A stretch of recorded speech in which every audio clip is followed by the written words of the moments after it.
She had the bank account of a small nation, a reputation that made grown men tremble, and a secret that could burn her empire to the ground. He was just a single dad with a stained tie, a mountain of debt, and nothing left to lose. When Serafina Sterling reached out to fix Liam's collar, the entire boardroom went silent. But it wasn't the gesture that stopped his heart. It was the whisper that followed. "Stop staring at my lips like that. If you keep it up, I'll—" What she said next didn't just change his life. It started a war. This isn't a fairy tale. This is what happens when desperation meets absolute power. The rain in Seattle didn't wash things clean. It just made the grime slicker. Liam O'Connor felt the dampness seeping through the soles of his dress shoes. Shoes that had been re-soled twice in the last year. He checked his reflection in the glass revolving doors of the Sterling Tower. He looked tired. Not the rugged, fashionable tired you see in cologne commercials, but the hollow-eyed exhaustion of a man who had spent the night sponging a feverish 5-year-old's forehead and the morning arguing with a final notice from the bank. "You got this, Liam," he muttered, adjusting his collar. It felt tight. "Do it for Chloe." He walked into the lobby. It smelled of ozone and expensive lilies. Sterling Enterprises wasn't just a company, it was an ecosystem, and at the top of the food chain sat Serafina Sterling. At 32, she was the youngest female CEO in the tech defense sector. The tabloids called her the Ice Queen of the Pacific, a woman who had allegedly hostile taken over her own father's company and fired him via email. Liam wasn't here for corporate warfare. He was an architect fighting for the contract to design the new Sterling Green Zone campus. It was a project that would clear his debts, secure Chloe's tuition, and finally let him breathe. He checked in at the front desk. The receptionist, a young man named Todd, with a headset that looked like it cost more than Liam's car, raised an eyebrow. "Mr. O'Connor, you're 3 minutes late." The elevator bank was crowded. Liam lied. It had been the bus. The bus had broken down 3 blocks away. "Ms. Sterling hates lateness. Take elevator B to the 40th floor. Good luck. You'll need it." The ride up was nauseatingly fast. Liam clutched his portfolio, his knuckles white. When the doors slid open, he wasn't greeted by a reception area, but by chaos. People in sharp suits were sprinting with tablets. Phones were ringing, and in the center of the storm stood a woman who looked like the eye of the hurricane, perfectly calm, terrifyingly still. Serafina Sterling. She was taller than he expected, wearing a charcoal power suit that looked tailored to within an inch of its life. Her hair was pulled back in a severe bun, exposing a sharp jawline and eyes that were the color of cold steel. She was ripping a VP to shreds verbally, her voice low and even. "If the quarterly projections are off by even a decimal point, Preston, I don't want excuses. I want your resignation letter on my desk by noon. Am I clear?" Preston. A sweating man in a pinstripe suit nodded vigorously and fled. Serafina turned. Her gaze landed on Liam. She didn't blink. She didn't smile. She just scanned him from his scuffed shoes to his slightly frayed collar, finally locking onto his eyes. "O'Connor," she stated. It wasn't a question. "Ms. Sterling," Liam managed, stepping forward and extending a hand. "Thank you for seeing me." She ignored his hand. "You're late. My time is worth $42,000 a minute. You've wasted 3. That's $126,000 deficit you're starting with. Convince me I shouldn't have security escort you out right now. Liam's hand dropped. The heat rose in his cheeks. He thought of Chloe coughing in her sleep this morning, clutching her stuffed rabbit.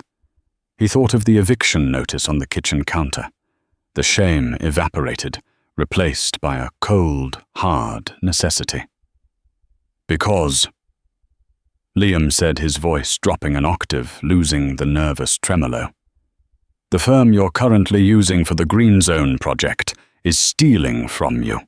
They're overcharging on materials by 15% and cutting corners on the structural integrity of the foundations. I can prove it, and I can fix it for half their price. The silence that followed was heavy. The assistants nearby stopped typing. Serafina tilted her head, a microscopic crack in her armor. Bold accusation. Come with me. She spun on her heel and walked toward her office. Liam followed, feeling like he had just jumped off a cliff and was waiting to see if the parachute would open. Her office was vast, with floor-to-ceiling windows overlooking the grey city. She sat behind a desk made of black glass and gestured for him to sit. "Show me," she commanded. For 20 minutes, Liam was in his element. He laid out the blueprints, the cost analysis, the evidence of the other firm's graft. He was passionate, articulate, and brilliant. He forgot about his shoes. He forgot about the debt. He was just an architect building a vision. When he finished, he looked up. Serafina was watching him. Not the blueprints. Him. "You're talented," she said softly. "I'm thorough," Liam corrected. "And you're desperate," she added. The softness vanished. "I can see it in your eyes, O'Connor. You're not just hungry, you're starving. Single father, correct widower." Liam stiffened. "My personal life isn't part of this bid." "Everything is part of the bid," she countered, leaning back. "I did a background check on you the moment you entered the building. Your firm is underwater. You have a daughter, Chloe. You haven't paid your mortgage in 3 months. Liam stood up, his pride stinging. "If you're just going to humiliate me, I'll leave. I came here to do business, not to be psychoanalyzed." "Sit down," she snapped. It was the voice she used on Preston. Liam paused, his hand on his portfolio. "I'm not giving you the Green Zone contract," she said. Liam felt his stomach drop through the floor. "Then why?" "Because that project is compromised. I'm cancelling it entirely next week. The corruption goes deeper than the contractors. It's internal. If you take that job, you'll be the scapegoat when the indictments come down." She stood up and walked around the desk. She moved with a feline grace, slow and predatory. "I have a different job for you. One that pays triple what you were asking." Liam's heart hammered against his ribs. "What kind of job?" "I bought a property," she said, stopping a few feet from him. "An estate in the Scottish Highlands. It's dilapidated. I want it restored. Completely. But it's not just a renovation." She took a step closer. The scent of her perfume. Something dark, like jasmine and smoke, hit him. "I need someone to live there for 6 months, to oversee every nail, every beam, to make it a fortress.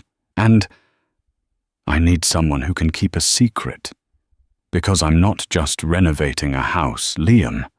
I'm building a bunker. And I need to know if you're a man who can follow orders." Liam looked at her. Really looked at her. Beneath the icy exterior, he saw a flicker of something else.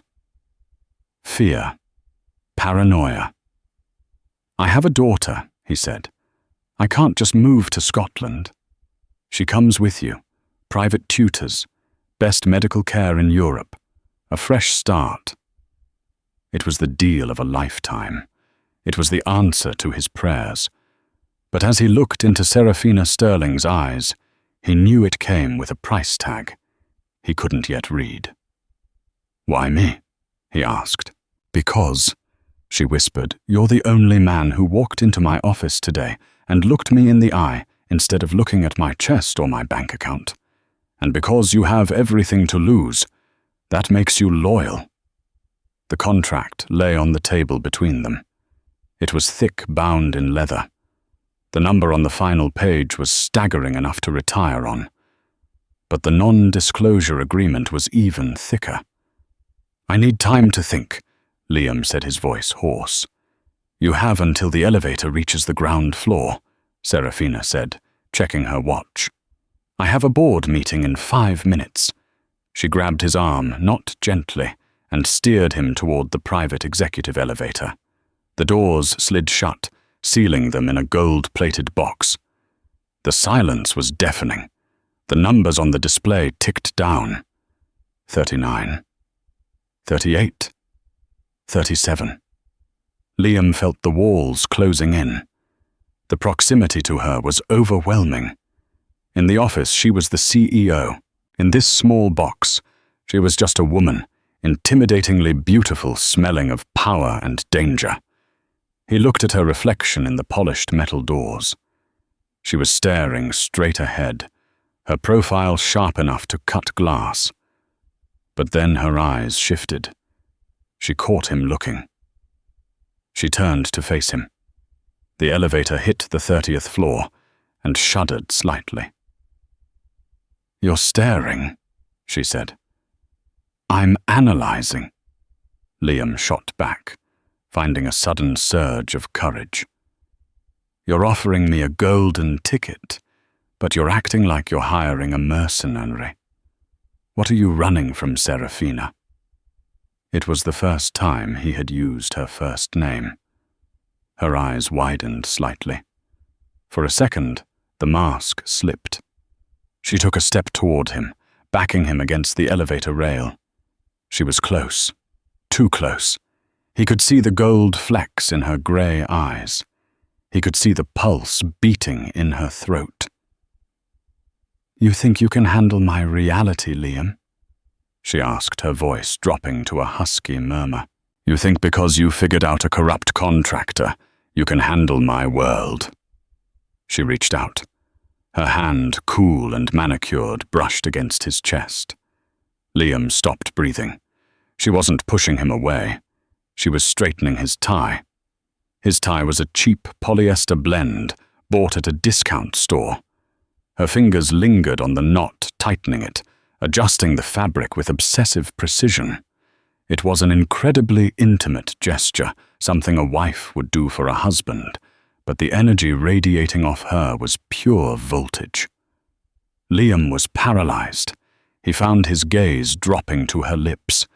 They were painted a deep blood red. They were slightly parted. She froze. Her fingers were still on his tie, resting against his collarbone. She felt his heart racing beneath the shirt. She looked up, locking eyes with him again. The air in the elevator grew hot, charged with a sudden, undeniable tension that had nothing to do with business. "Stop staring at my lips like that," she whispered, her voice barely audible over the hum of the elevator. Liam swallowed hard. "Or what?" She leaned in her mouth, inches from his ear. Her breath ghosted against his skin, sending a shiver down his spine that rattled his very bones. "If you keep it up." She purred, the threat dripping with a dark, confused desire. "I'll have to cancel my board meeting, and if I do that, I might decide to show you exactly why they call me the Ice Queen. I'll freeze you out, Liam, or I'll burn you alive. I haven't decided yet." The elevator chimed. Lobby. She pulled back instantly, the mask slamming back into place. She smoothed his lapel one last time, her touch now clinical dismissive. "Sign the papers, O'Connor. Bring them to my assistant tomorrow morning. 8 a.m. Don't be late again." The doors opened. The noise of the lobby rushed in. Serafina didn't look back. She strode out of the elevator, her heels clicking a rhythmic warning on the marble floor. Liam stood there, clutching his portfolio, his heart hammering against his ribs like a trapped bird. He touched his tie. It was perfectly straight. He walked out into the Seattle rain, dazed. He got into his rusted sedan and sat there for a long time. He should run. Every instinct he had as a father told him to run. This woman was dangerous. She was chaos wrapped in Chanel. But then his phone buzzed. A text from his landlord. Eviction proceedings. Start Monday. Sorry, Liam. Liam looked at the Sterling Tower piercing the grey sky. He thought of the whisper in the elevator. He thought of the look in her eyes. Not the anger, but the loneliness he had glimpsed for a fraction of a second. Scotland, he whispered to the empty car. He started the engine. He wasn't just doing this for the money anymore. He needed to know what Serafina Sterling was hiding in the Highlands, and God help him, he needed to know if she would actually burn him alive. That night, as he packed Chloe's small suitcase, he found a folded piece of paper in his jacket pocket, the pocket Serafina had brushed against when she fixed his tie. He hadn't felt her put it there. He unfolded it. It wasn't a business card. It was a note, handwritten in elegant, sharp script. Trust no one at the site. Not the foreman. Not the security. Only me. S. Liam stared at the note. The drama hadn't even started yet. The flight to Inverness was a blur of anxiety and cheap airline coffee, followed by a 3-hour drive into the teeth of the Scottish Highlands. The rental car, a sturdy SUV paid for by the Sterling account, navigated the winding roads that cut through the heather and rock. Beside him, 5-year-old Chloe was asleep, her head lolling against the booster seat. Liam glanced at her in the rear-view mirror. This was for her, the fresh air, the safety, the distance from the debt collectors banging on their door in Seattle. They arrived at the estate just as the sun was dipping behind the jagged peaks of the Cairngorms. Blackwood Hall wasn't a house. It was a Gothic monstrosity rising out of the mist. It was stone and gargoyles, slate roofs and windows that looked like unblinking eyes. It was beautiful, but it was cold. Liam parked the car in the gravel driveway. A man was waiting for them on the steps. "Mr. O'Connor," the man said. He was thick-set, wearing a heavy wool coat and a flat cap. He had a face like a clenched fist. "I'm Silas Thorne, site foreman." Liam shook his hand. It was rough, calloused, and surprisingly cold. "Good to meet you, Silas. This is my daughter, Chloe." Silas didn't look at the child. His eyes stayed fixed on Liam. "We wasn't expecting a bairn. This is a construction site. Dangerous. She'll stay in the East Wing as arranged." Liam said, his voice firm. He remembered Serafina's note. "Trust no one." "I'd like to see the living quarters, and then the blueprints. I want to start at 600. Silas spat on the ground, narrowly missing Liam's boot. "Right this way." The interior of Blackwood Hall was a skeleton. Dust sheets draped over furniture like ghosts. The air smelled of damp plaster and old wood. But the East Wing had been prepared.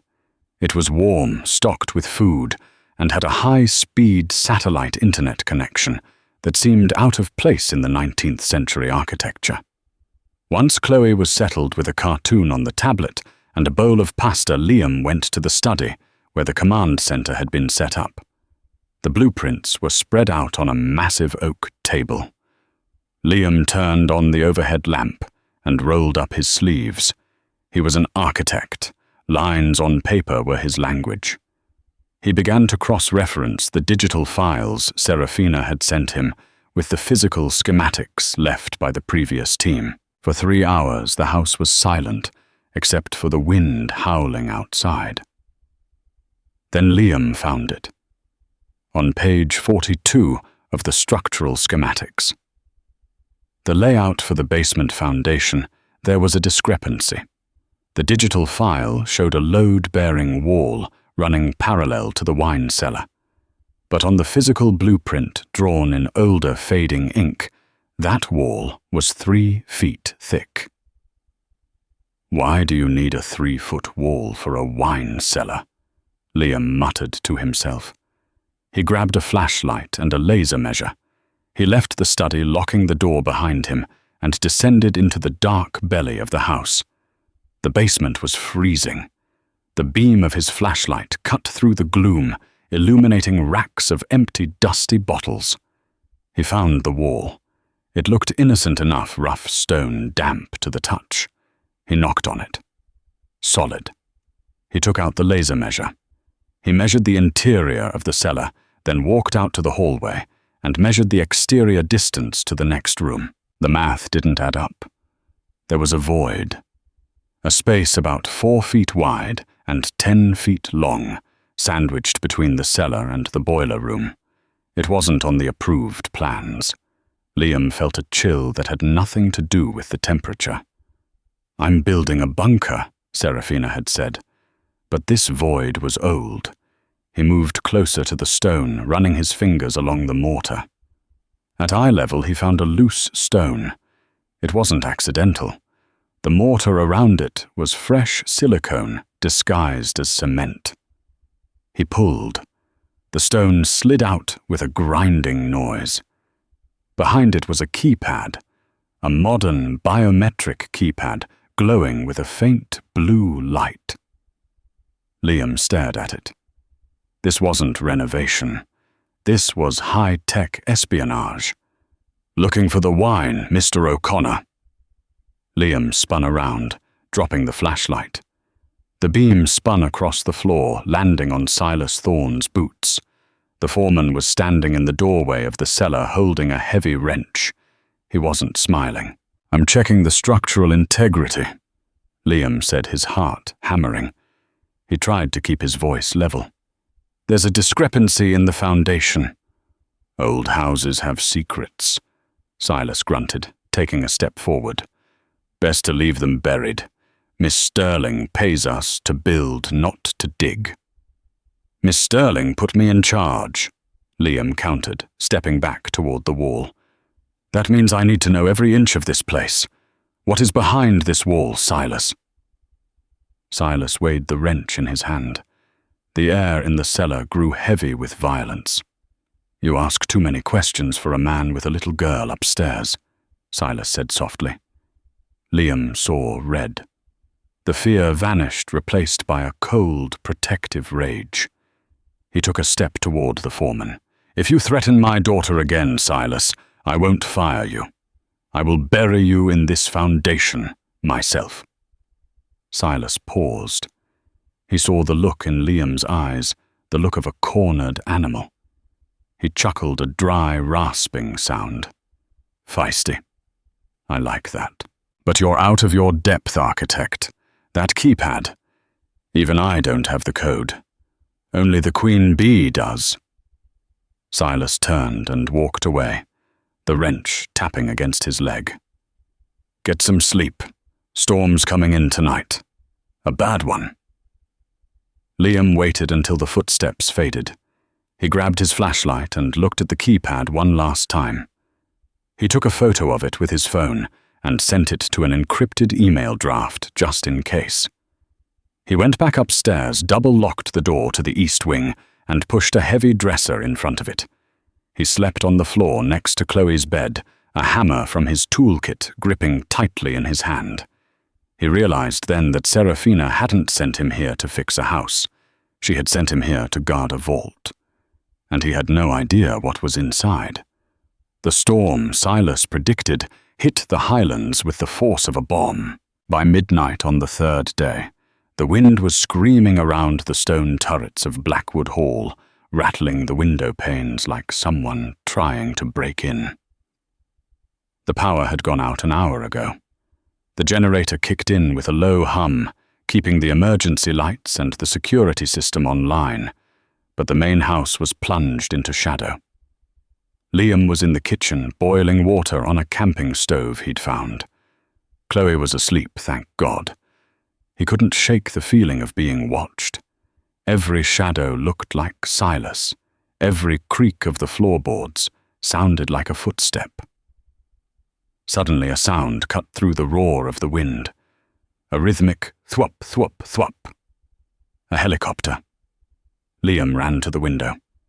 Through the sheeting rain he saw lights descending from the black sky. It was madness to fly in this weather. The helicopter, a sleek black Augusta Westland, was fighting the gale, swaying dangerously as it aimed for the front lawn. "She's here," Liam whispered. He grabbed a heavy flashlight and a raincoat and ran out the front door. The wind nearly knocked him over. The helicopter touched down hard, bouncing once on its skids before settling. The rotors began to slow. The door flew open. A figure jumped out, stumbling on the wet grass. It was Serafina. But it wasn't the woman from the boardroom. She was wearing a trench coat that was soaked through. Her hair was loose, whipping around her face in wet tangles. She wasn't carrying a briefcase. She was clutching her side. Liam sprinted toward her. "Serafina!" She looked up, her eyes wet and wild. She stumbled again, falling to one knee. Liam reached her just in time to catch her before she hit the mud. "Get me inside," she gasped. Her voice was tight with pain.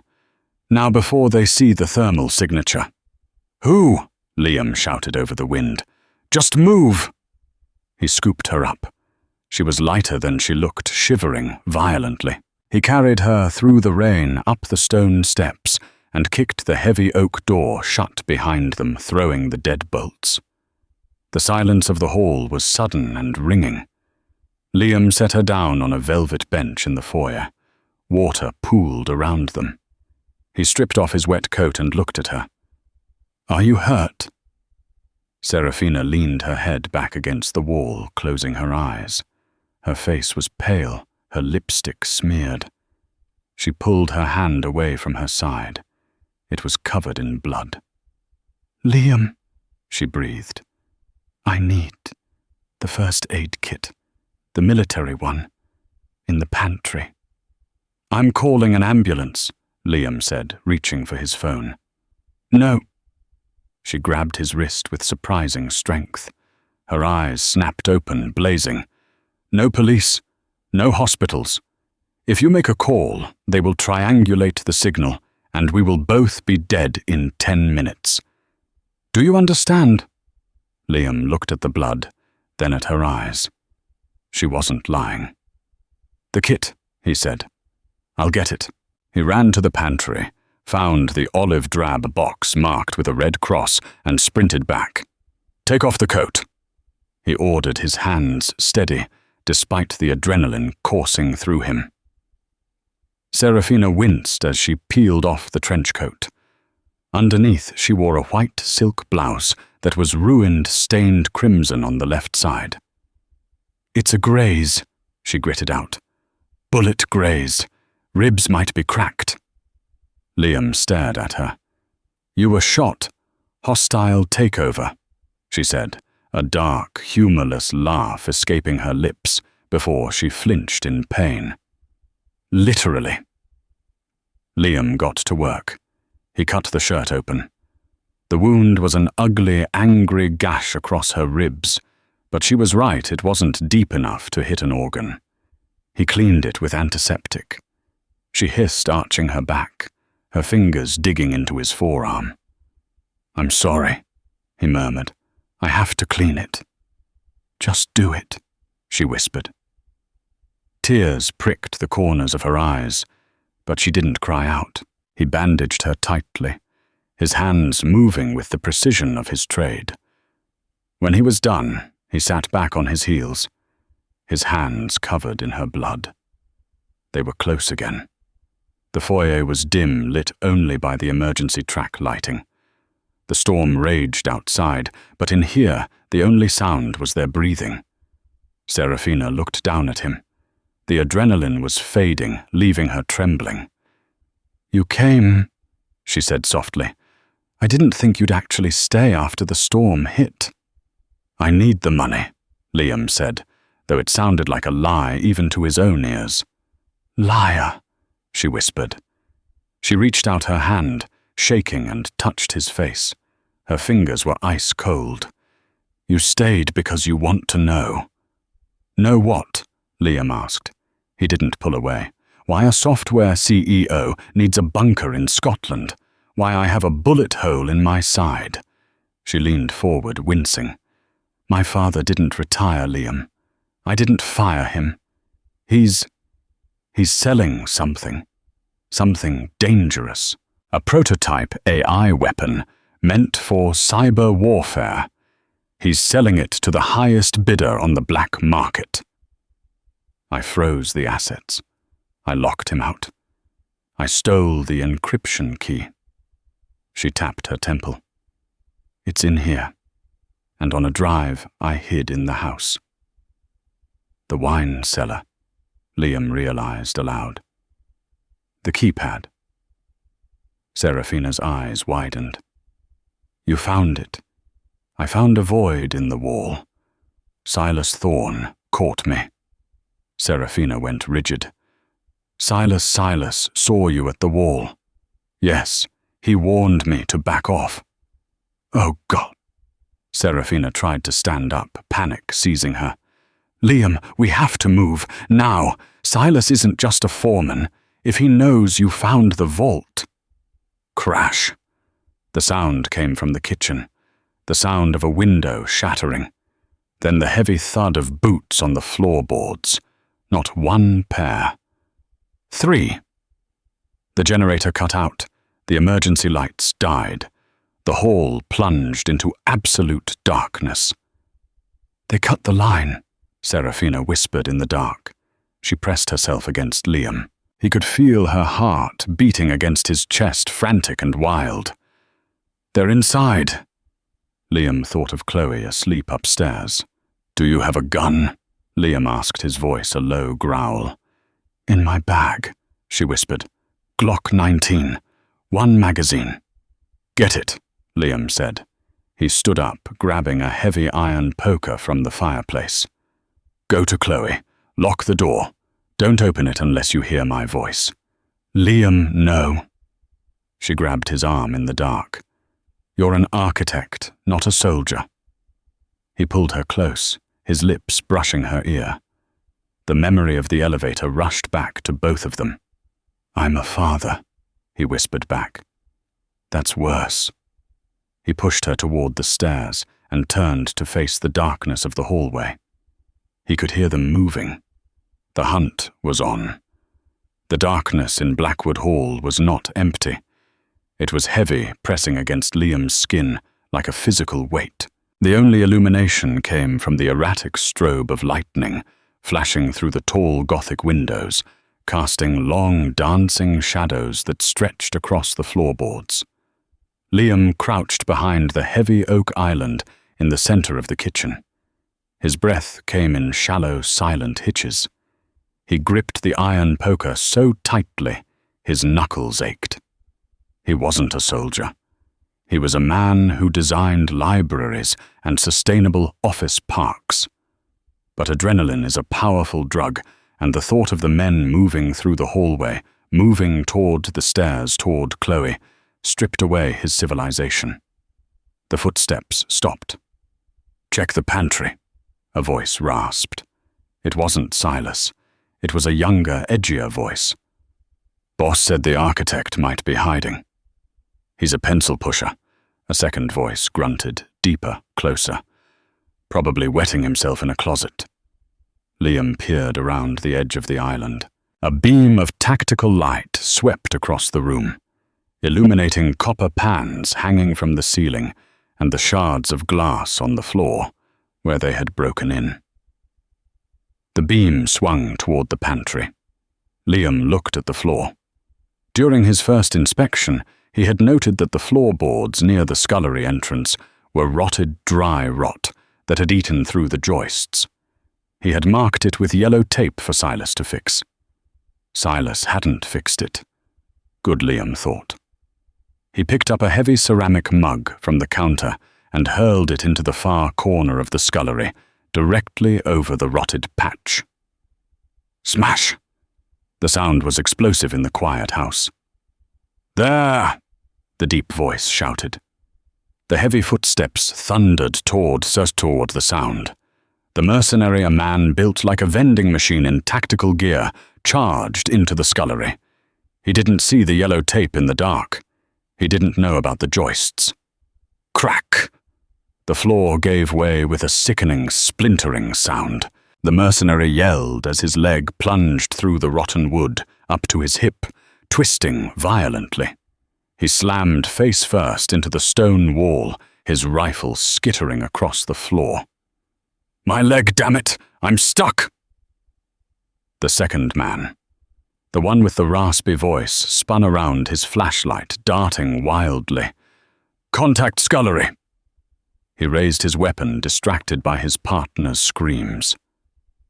Liam didn't hesitate. He surged up from behind the island. He didn't shout. He didn't scream. He moved with the silent, terrifying focus of a parent. He swung the iron poker with both hands, putting his entire back into the motion. The iron bar connected with the mercenary's wrist. There was a crunch of bone. The man howled, dropping his gun. Liam didn't stop. He swung again, a brutal horizontal arc that caught the man in the stomach, doubling him over. The man wheezed, falling to his knees. Liam kicked the gun away, sliding it under the refrigerator. Stay down, Liam growled. The sound of his own voice shocked him. It was guttural, unrecognizable. You're dead, the man gasped, clutching his stomach. Silas! Silas will skin you! Silas has to find me first. Liam turned and ran. He didn't go back to the foyer. He knew the layout of this house better than the men who were hunting him. He knew the servants' passage behind the kitchen pantry that led directly to the second floor. He took the stairs 2 at a time, his heart hammering a frantic rhythm against his ribs. Serafina. Chloe. Serafina. Chloe. He burst out onto the second-floor landing. The door to the east wing was closed. He tried the handle, locked. Serafina, he whispered, knocking 3 times a pattern he used with Chloe. The lock clicked. The door opened a crack. Serafina stood there, the Glock 19 in her trembling hand. She looked pale, sweat beading on her forehead, the bandage on her seat already showing a bloom of fresh red. But her eyes were clear. Are they coming? She asked. I took out 2. Silas is still out there. Where's Chloe? Closet, Serafina said, tilting her head toward the bedroom. She's asleep. I put noise-cancelling headphones on her. She thinks it's a game. Liam let out a breath he felt he'd been holding for an hour. He looked at Serafina. We can't stay here. The door is solid oak, but Silas will have breaching tools. If he wants what's in the cellar, he needs you. But if he wants to send a message, he'll use Chloe.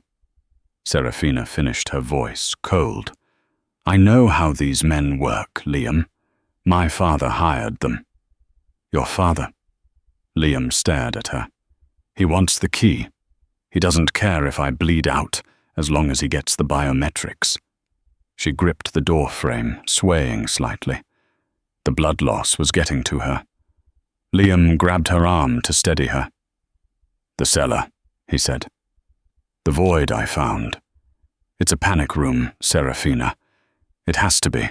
If it has a biometric lock, it's designed to keep people out just as much as it's designed to keep secrets in. We can't get to the cellar, Serafina argued. We have to cross the main hall. Silas will be waiting. Not the main hall, Liam said. A desperate plan was forming in his mind, a plan based on the architectural anomaly he had seen on the 3rd floor. The laundry chute. Serafina stared at him. You want to put the CEO of a Fortune 500 company down a laundry chute. It drops straight into the basement laundry room, 10 feet from the wine cellar, Liam said rapidly. It's wide enough. I measured it for the renovation specs. It's our only shot. A heavy thud shook the door downstairs. Then another. The sound of a battering ram hitting the front entrance. Silas was tired of playing games. Go, Serafina said, pushing off the wall. Get Chloe. Liam ran into the bedroom. Chloe was curled up in a pile of blankets in the closet, wearing pink headphones, clutching her stuffed rabbit. She looked up, sleepy and confused. Daddy, is the storm over? Liam scooped her up, wrapping the duvet around her like a cocoon. Not yet, Peanut. We have to play the slide game. Remember the slide at the park? The big one. Bigger. He carried her out. Serafina led the way to the linen closet at the end of the hall. She opened the hatch of the chute. It smelled of cedar and old dust. You first, Liam told Serafina. I need you at the bottom to catch her. Serafina nodded. She holstered the gun, winced as she sat on the edge and pushed off. She vanished into the dark. A second later, a soft thump echoed up. Clear, her voice whispered up the shaft. Liam kissed Chloe's forehead. Okay, Peanut. Arms in. Count to 3. Mommy Serafina is at the bottom. She's not, Mommy. Chloe corrected him, rubbing her eye. Just slide, baby. He dropped her. She squealed a sound that echoed too loudly. Thump! Got her, Serafina called. Liam swung his legs over. Suddenly, the door to the hallway exploded inward. Wood splinters showered the air. Silas Thorne stood in the doorway, a tactical shotgun in his hands. He looked furious. O'Connor, he roared. Liam didn't look back. He let go. He plummeted through the darkness, the metal sides of the chute rushing past him. He hit the pile of laundry at the bottom, hard rolling to absorb the impact. Serafina was already on her feet, holding Chloe. Move! Liam gasped, scrambling up. They ran through the boiler room, the heat intense, the pipes rattling. They burst into the wine cellar. The keypad glowed blue in the dark. Do it, Liam said, guarding the door with the poker. Serafina pressed her hand against the scanner. Access denied. Liam's blood ran cold. What? My hand! Serafina said, her voice shaking. My hands are cold. The blood. The circulation. Try again. She pressed her hand down. Access denied. From the laundry room they heard the heavy boots of Silas landing. He was coming. Rub your hands together, Liam hissed. He grabbed her hand, chafing it violently between his own, trying to generate friction, heat life. Come on, Serafina, come on. Silas appeared in the doorway of the boiler room. He raised the shotgun. End of the line. Silas grinned. Serafina slammed her hand onto the pad one last time. Beep. Identity confirmed. Welcome, Serafina. The stone wall groaned. It didn't slide. It popped inward and swung open on massive hydraulic hinges. Liam shoved Serafina and Chloe inside. Boom! The shotgun blast took a chunk out of the stone archway, right where Liam's head had been a second before. Stone fragments peppered his cheek. He dived through the opening. Close it! He screamed. Serafina hit the internal switch. The heavy stone door began to swing shut. Silas sprinted across the cellar, jamming the barrel of the shotgun into the closing gap to stop it. The hydraulics whined. The door stopped, held open by the steel weapon. Through the gap, Liam could see Silas's eye white and bloodshot. You think a door stops me? Silas snarled, straining against the mechanism. Liam saw the emergency manual override wheel on the wall. He didn't spin it to open. He grabbed the poker and jammed it into the hydraulic arm's gears. The gears crunched. The door jerked. With a mechanical shriek, the hydraulics overpowered the shotgun. The metal barrel crumpled like a soda can. Silas yanked his hands back just in time, cursing as the stone slab slammed shut with a finality that shook the floor. The locks engaged. Thud, thud, thud. Silence. They were sealed in. The vault was not a dungeon. As the motion sensors detected their presence, soft ambient lights flickered on, revealing a space that looked more like the interior of a spacecraft than a Scottish basement. The walls were lined with banks of servers, their cooling fans humming a low, steady lullaby. In the center of the room was a glass desk with a single terminal and a sleek black metallic briefcase. Along the far wall were supplies, MREs, water cots, and a medical station. Liam slid down the wall, his legs finally giving out. He sat on the floor, his chest heaving. Chloe was still clutching her rabbit, wide-eyed but surprisingly calm. The resilience of children. Serafina limped over to the desk and slumped into the chair. She looked like a wreck, hair-matted shirt, destroyed face, pale. But as she looked around the room, a strange calm settled over her. "We're safe," she whispered. "This room has its own air filtration. The walls are reinforced titanium cobalt alloy. He'd need a tactical nuke to get in here." Liam crawled over to Chloe, checking her for injuries. "You okay, Peanut?" "I don't like the slide game," Chloe whispered. "The bad man yelled." "I know." Liam pulled her into his lap, rocking her. "I know. But he can't get us now." He looked up at Serafina. She was watching them. The longing in her eyes was naked now, stripped of all corporate armor. "There's a medkit over there," she pointed to the wall. "Better than the one upstairs. Can you—" Liam nodded. He settled Chloe on one of the cots with a pack of crackers from the supplies and walked over to Serafina. He grabbed the advanced medical kit. He knelt beside her chair. "I need to see the wound," he said. She unbuttoned the ruined blouse. Liam tried to be clinical, but it was impossible. The intimacy of the small room, the adrenaline crash, the smell of her perfume, mixed with rain and metallic blood.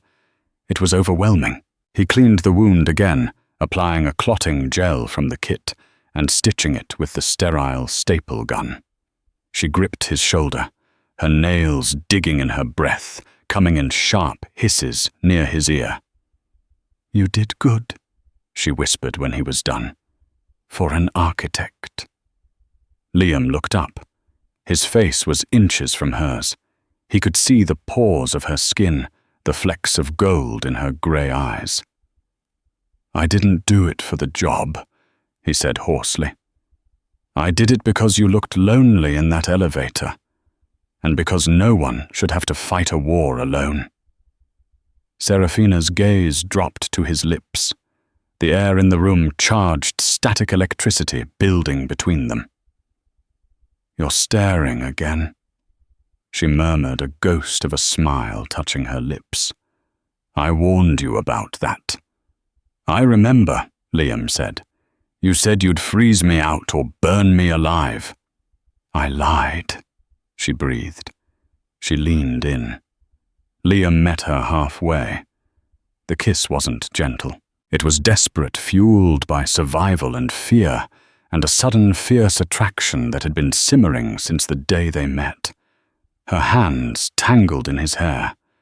His hands held her face, mindful of her injury, but needing to feel that she was real, that she was alive. It lasted for a long time, a moment of thought in the cold bunker. When they pulled apart, they were both breathless. Serafina rested her forehead against his. "Liam." The briefcase. Liam looked at the black case on the desk. The weapon. My father called it Project Chimera, she said, pulling back and turning the case toward her. She keyed in a code. The case hissed open. Inside wasn't a gun. It was a single crystal drive glowing with an internal light. It's an algorithm, she explained, her voice hardening. It can bypass any biometric encryption in the world. Banks' nuclear silos, power grids. If this gets out, privacy ceases to exist. Security ceases to exist. My father is selling it to a consortium of very bad people. Silas is their broker. So we destroy it, Liam said. It's not that simple. The source code is uploaded to a satellite uplink. This drive is the kill switch, but to use it, I need to connect it to the mainframe here and authorize the deletion.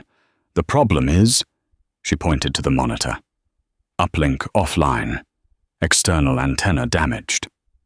Silas, Liam realized. The storm, or he cut the cables.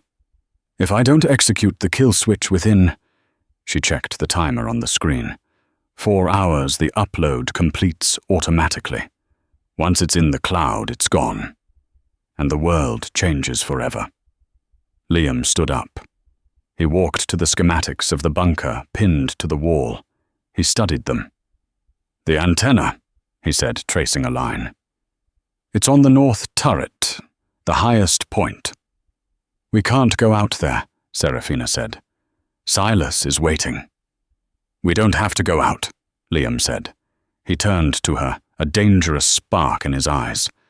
I told you, Serafina. I didn't just inspect this house, I studied it, and I found something the previous architects missed. What?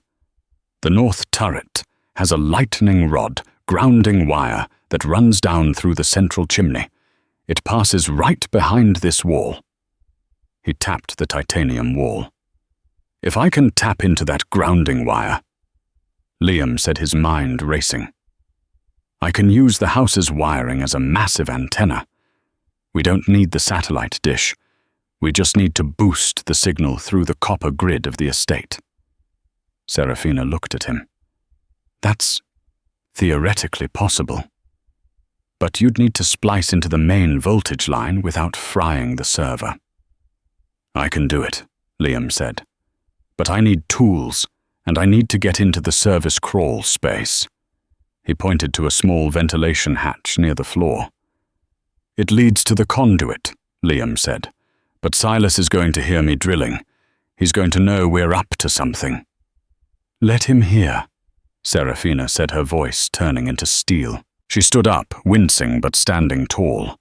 She was the CEO again. While you splice the wire, I'm going to distract him. How? Serafina turned to the intercom system on the desk. It was connected to the speakers throughout the house. I'm going to make him an offer he can't refuse, she said. I'm going to negotiate. It's what I do best. He wants to kill us, Serafina. He wants money, she corrected. And I have more of it than God. I'm going to buy us time. You get that signal out, Liam. You burn my father's legacy to the ground. Liam grabbed her hand. Be careful. Go, she said. Liam opened the vent and crawled into the tight, dusty darkness of the walls. Serafina took a deep breath. She pressed the button on the intercom. Her voice boomed through the empty dark halls of Blackwood Hall, echoing like the voice of a ghost. Silas, I know you're listening. Let's talk numbers. Upstairs in the dark kitchen, Silas froze. He smiled, his teeth white in the gloom. He tapped his earpiece. She's breaking, Silas whispered to his remaining men. Get the drill. We're going through the wall. But beneath the floor, Liam O'Connor was crawling through the dust wire strippers, in his teeth moving toward the high-voltage line that would save the world. The tie Serafina had fixed was ruined, covered in dust and sweat. But for the first time in his life, Liam didn't feel like a man drowning in debt. He felt like a man with a purpose. He reached the main conduit. He raised his flashlight. "Time to light this place up," he whispered. The crawl space was a claustrophobic nightmare of cobwebs and jagged stone.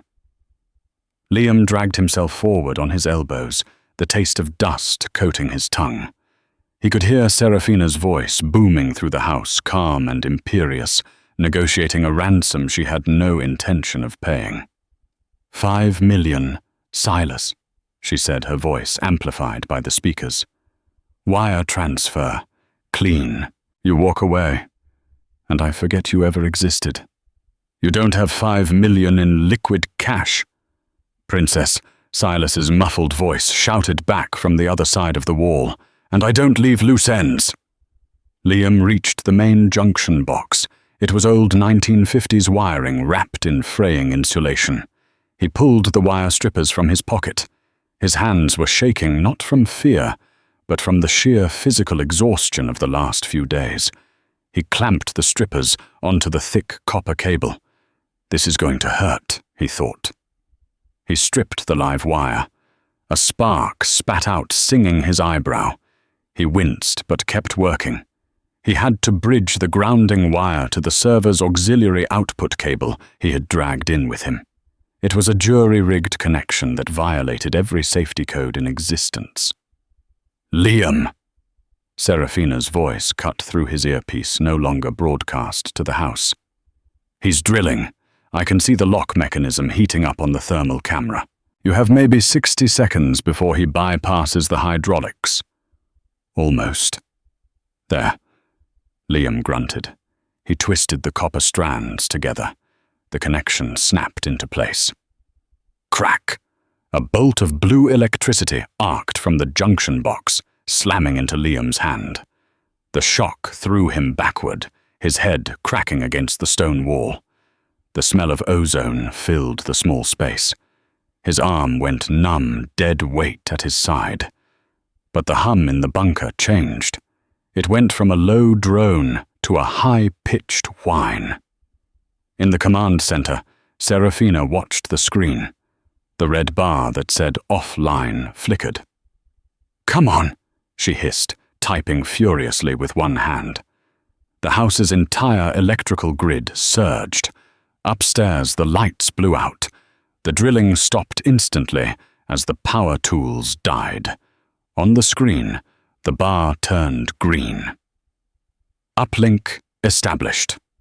Serafina didn't hesitate. She hit enter. Initiating protocol.